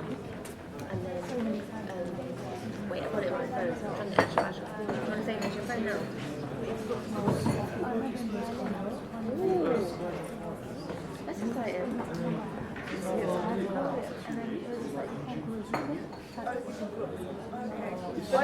The thing is, with the degree show, As long as you're there on Saturday, and you would be on Thursday, really. Okay, but what I mean is like, You can come in the evening, like you don't need to be at the show all day. As long as you come to put up your structure, put up your own work. yeah, because free range, you're doing free range, aren't you? That's over In July anyway as well. yeah. Yeah, that's amazing. Yeah, so it's the 21st to the 24th of June. Is the degree show here.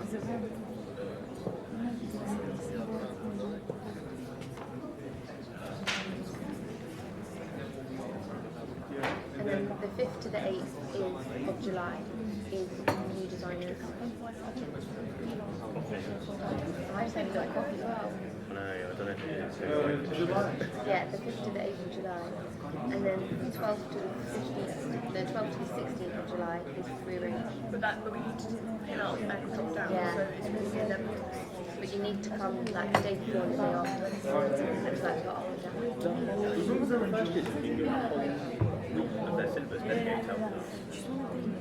Really? Because I was doing I was talking to my friend Leona. She's in first year doing interior architecture course. And she was saying that their final term, they have a 1 month project and then they have 3 weeks to help the third year. But we need to get the dates. We need to get the dates. She's handling that. Had us to build. But what else they could do? No, I think, well, we need to check that. I know, I'm not necessarily saying he's wrong. I know why I said no, but if that is the case, then we'll just do that, that's not really. But then you might as well choose a week. Tell them this week. Because we don't need that. Yeah. Oh, that's good. We're definitely using design. Yeah. He keeps it around as well. He always comes around. Picks and drops. As is the whole Yeah, it was good. It was so great. The funniest part is that when he first came, he was like, oh, I've got to see them. You know. But then he was like, why is it? She was like, this is what we're doing. Tell us yes or no. Like, I don't really care. I just want to know. I'm still going to apply for mine. That's what I mean, yeah. But Jodie's a character in it. Oh my god, I don't know. Have a straight from the dog now.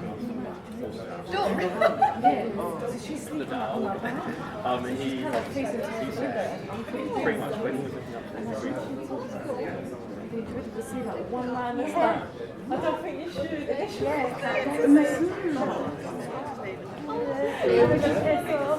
Looking at me like joking. She was like, you're right, what she's saying that. No, backspace. Because I was like, comments like this. And If not, we can have another chat. and then that. And then we can like scribble like little stars. Avoid it, please.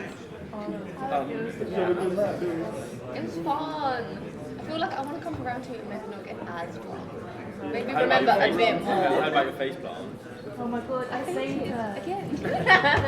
I think she jumped down and I feel was like like, it's around, taking it felt like place a before. movie. It's got to be done. I fell off the Live stage. your life. It's got to be done. Did you go out with them? No, No, I didn't go out. But like, there's like a stage there. I'm not I'll always be down. Like, literally, the whole gang. Yeah. And then we can just get like a holiday in nearby. No, there's a hotel right next to us. Right next to Facing. Oh my god, that's perfect. And it, Will you look come? Yeah, I think that everyone. Yeah, why not? You got to wear like your shoes though.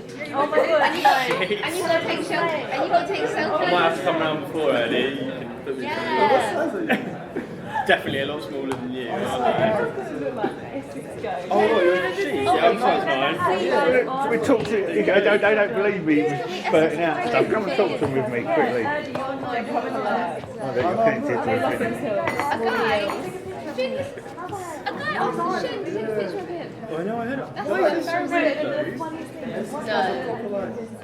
follows me everywhere. His friend got stuck in the back of the So funny, so embarrassing. and then I was like dancing and then can you help us out? And they got their titties out. I was like, fuck yourself. You're great. It's so funny because they just run the club like. Oh my god. It's like how that happened. Essex boys are another kettle of fish. Yeah, Really? they're more cozy than the girls. I've never, yeah. And then you can't tell them like, you don't want cleaner than me. It's Yeah. kind of like, Do you think like It's literally like- it's in like well groomed. Really? and like beard like But it's kind of nice because like they're not creeps because they like just want to they're just so into themselves. They're not into me. They're not going to try and touch you. Yeah, it's kind of, yeah, in London it's a bit more like creepy. Yeah. Oh, what? Did you not get hit on those? No, but then we were in our table though, weren't we, girls? Yeah, In our table. Face is like This not guy offensive. kept trying to talk to me. I was like, I don't know, because I'm oh, that Portuguese guy. Jose? He was like, oh, if we have an after party in Stratford. And I was like, and we're like, where's Leah? And Leah started with this guy. I was like, Shane kept staring at me. I was like, Which one? no, it was you, and you were like, fuck on the floor. I was like, it was after you headbutted me. Oh yeah. Yeah. I She got up and went, I was like, what happening? She was like, she was like, my head hurts. I was like, you're so polite. Oh, Leah, you look so cute in the picture. You know, when you got in, you were just like this. Oh, yeah. I was just so happy. You see, you were so happy. Glad to be home. So Tucked in bed, like, up for that. It was so cozy. It was so It's cozy. cool. Did your mum put out the... All the mattresses. So cute. Oh, did you see my dad? Yeah. Oh, we Look love after your yourself, dad. girls. Look after yourself, Your dad girls. was like, can I have a drink? We were like, I bet he walks in, he always like walks in and walks off. Yeah. Trying to join in. I was like, can I have a drink? And I'm like, you should go. Do you know I what's love funny, it. yeah? Like, I was kind of sober before we left anyway. And then like, Joyce was like, kind of the most drunk. She was kind of like, don't worry, I have a couple. And I'm like, no, you need to go. It's always the drunk ones like that. I'm there now. I'll look after them, I've got this, don't worry. Walk out the house like that. Because that's like, all these everyone comes to me and it's like, hey, hold on, and I'm looking at her like, Jodie, more drunk than me. Jen was being such the hostess as well. Like, even I when saw your it, when your there's glass was like a tiny bit, she was like filling it up. She was like, eat. Good for your You were being so dinner. Turkish, like, eat the food. Do you want some more food? Do you want more food? I'm full. What did you guys eat? Like teaspoons? And little mezes. Oh, It was it looked well delicious. nice. Amazing. It was so nice. Oh my god, your comment to the picture, like, What did I put? I don't know something about it. Oh yeah, Can't you can take the girl out of Essex. You can't take the Essex out of the girl. That's it, you're forever Essex now then. See Steve. it? You say we need to come up with like a name. Essex, like Lucinda. Like something like more sexy. Lucinda? That is not Essex. She though. needs like a sexy Essex name. Amy. Amy. It can be cute, but then it can be wild at the same time. I can see it all. Well, it's so I love the photo of the sparkling thing. Oh my god. Because the woman was like, the woman was like, whose birthday is? And I was like, Leah! No, they were like, she was like, oh, she wants sparkling. And they were like, yeah, it's her birthday, and I was like, go along with it? I was like, no, it is. Because you were probably like this also. Because I was like, don't do hair, don't do hair. Not like your mate though, with her skills like, oh my god. Yeah, no, the way she's talking How does she do it? Like, That's how you're supposed to do it. yeah, so she could do it. Yeah, we can say it, we're like, And also, especially when you're drunk. she was doing it after she was good saying sweet drinks it, as well. go behind the bar, she was literally Like vodka, like this big, like she's trying to make sure spinning round. I did one and I tried to, I was like, yeah, she kept saying like, you go behind the bar, just give her a drink, and you're like, oh, she's then. She's like, no, and you're like, okay. she was like the old man anyway. Wait, you know I kept saying he's young? I was like, oh, he's young, he's young. And then when I was on the Facebook pictures, I was like, this is old. What's that guy's name? The one from EastEnders, the bald one. Phil Brand, Mitchell. no, Brand, what's his name? Where did you text your phone? His Like dad. 8 a.m. Oh, what's he doing at 8 a.m.? What's his name? Brandon. Still awake? Something Brandon. Max Brandon. Max Brennan. Still up or no, she's gone to bed. Still playing. She did be quite. She probably went to the after party in Stratford. Yeah, maybe. Do you know what he said though? Oh my god. But no one replied back. Do you know what he said? Because you have to. And we were like, No, we were like, no, we're having girls sleep over. Jody's like, go back in. We're like, yeah. So up round 2 though. In about 6 to 8 weeks time. 6 to 8 weeks, yeah, exactly. A recovery time and B is great. Yeah. An Essex session. Is there another club famous one that we've got to go to? yeah, the guy said Romford. Romford. Is it more stagey than that? Why? Weird crowd. Did you guys go out a lot before? Was this a special treat? Because you and Billy were down. And me. And Shen. And Shen. Oh really? It's literally down the road from them. Like, it's what, Really? 5 minutes in a cab? If that. That's why I don't know how me and Jodie got all them snaps in the car coming home. Because we were literally in the car. You guys actually, we took the long way. Trying to mug us off. Do it round. It's because these ones are just You like, said I was taking longer and I just looked at it. I knew it, I saw it, so I was like, no, I'm very done. I was just like, oh, I'm going round. I was like, no, because what was it? I don't know this happened. Because I was like expecting to turn like right, and then he went the other way, and I just looked at his little navigation, and then he looked at me, because I was being nosy, I was like, and then he was Shen, like, how are you so composed at the end of the night? At the end I of the don't night? know. I wouldn't know Like, where it my goes. little, like, but me and Jodie in the back are like, because I knew everyone was drunk, so I was like, Oh, we're home. That was quick. and then my vibe was so funny together. Yeah, you're literally the same person, but just from Essex and you're from London. not weird. Because we're soulmates. Oh my god, we're enjoying You've got competition, Leo. Oh yeah! I don't know, I didn't. I didn't say either. I felt like we spent most of the time at our table. Yeah. Did you guys wait in the queue and stuff? No, because we got there early. Straight in. Yeah, They saw Billy was there. It's all we went there, there was no one there, and then suddenly like, everyone was there. Yeah, that's what it's We were like, how did it start? Yeah. Everyone was after like, I was there. I didn't even notice like. It's filling up. Literally, it was like you blink. And do you know what they do? They close off. It's always like that when you're drunk, though, isn't Yeah, when it? there's enough Always. people, they open it, then they just like charge you. It's because you're like, I'm just having a chat and then it's full, and then your chat was actually sitting around for about 2 I hours. think me and you were like chatting. Shut my eyes, like everyone like, oh. I feel like if we should go back, we should upgrade ourselves and have one of them tables in the little park. The park's the best, yeah. Michaela, can you It's a side table. Is it safe? How many people can you have on a What did table? you say though? It's like 30 quid each, and you got. It's not that bad, is it? No, like the table's fine, yeah. Yeah. But we got discount because Jan's 10 out of 10, Shen's 10 out of 10, Leah's 10 out of 10. You're a 10 This is solid. When you're trying to bring your 10 out of 10, Wait, when you're 10 out of 10, you get that that's what discount. we're 10. Well, how? Did you know? My friend knows that. Oh, No, she knows him very well. How much did it make? Like 20 or something like that.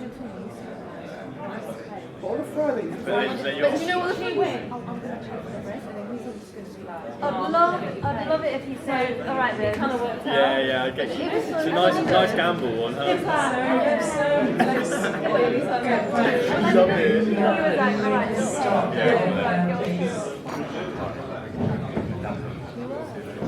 So if we get people to rejoin us.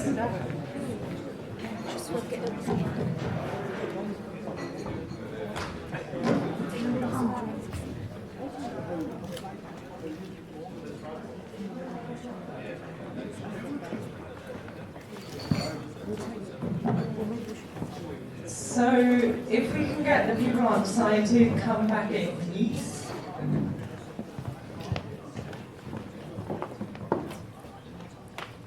Thank you. I think somebody just went up. Thank you so much. Thank you. That's really cool. Thank you.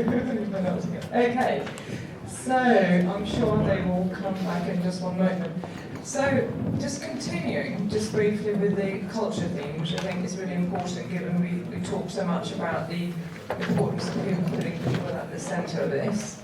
I'd like to welcome up here Evelyn Wilson from the Culture Capital Exchange, Director, and I really look forward to hearing what you've got to say. This is not a world I understand that well, so I'm very excited to hopefully learn so much. Thank you. Thanks very much, Jeanette, and thanks very much to Leighton too, and I hope you've all had a bit of a break and some coffee. And I think there might be some slides as well, so I'm not sure where they are. They'll be up in a second. Okay, so I'll sort of just ad-lib in a minute. Well, the good news is you've had your coffee. The bad news is you've got me, and I don't know very much about cities at all, in the sense that some of you so obviously do, but it's been such an absolutely fascinating morning so far. And what I think I'm going to just sort of say a few words about really is what the kind of work that I'm engaged in, which is really about the sort of development of networks between bodies like Ravensbourne and our research institutions and the cultural sector within the context of our cities, and maybe to say a few words just about some of the developments that we're seeing, what those developments maybe fold back into in terms of wider political processes, because of course the practice and the political do have to share very often messy spaces, but we can talk about that. And then maybe I thought, if there's time, I'm sure this is something we've all talked so much about, really some notion about the kind of challenges, the tools really that we might need collectively to be addressing some of the many, many challenges that we have heard about here today. So I don't know, what way does the slides work? This way? Okay, so I am one of the co-founders and directors of an organisation called the Culture Capital Exchange. And we're a network really, we're based largely in London. We're a network of universities, and we connect up those research institutions and colleges with the arts and cultural sector. We do that in a whole variety of sort of different ways, but very much one of the things that I think is generally a good thing is that there has been some concerted efforts over the last decade or so to engage with the notion that that the university sector, I think, has a great deal to give, and that the porosities between, if you like, the worlds of education and the wider creative and cultural sectors, and indeed broader fields, are spaces to be navigated in some really quite interesting ways. So we do. We largely really are an event-driven organisation, so we bring people together, we create spaces really for people to come together, usually to have conversations, very often a bit like today's event, where we bring people from a variety of sectors together to discuss challenging issues and to actually explore opportunities really for new ways of working. So, for example, this is a sort of a list of some of the things that we've been doing in the last kind of 12 months or so.